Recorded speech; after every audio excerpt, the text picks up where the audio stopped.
পহেলা September 2015 থেকে বাংলাদেশের ফাজিল ও কামিল মাদ্রাসাগুলোর দায়িত্ব প্রদান করা হয় কোন বিশ্ববিদ্যালয়কে? ক জাতীয় বিশ্ববিদ্যালয়কে, খ আরবি ইসলামী বিশ্ববিদ্যালয়কে, গ ইসলামী বিশ্ববিদ্যালয় কুষ্টিয়াকে, ঘ ইসলামী আরবি বিশ্ববিদ্যালয়কে। পহেলা সেপ্টেম্বর 2015-তে আমরা জানি যে ফাজিল এবং কামিল, এই ফাজিল কামিল মাদ্রাসাগুলোর দায়িত্ব দেওয়া হয়েছে আরেকটি ইউনিভার্সিটিতে।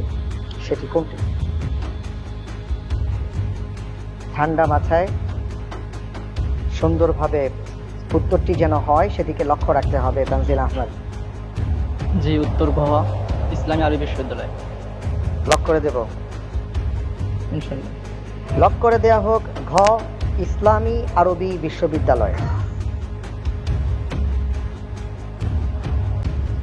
যা দেখতে পাচ্ছি যে আপনি যে উত্তরটি দিয়েছেন সঠিক।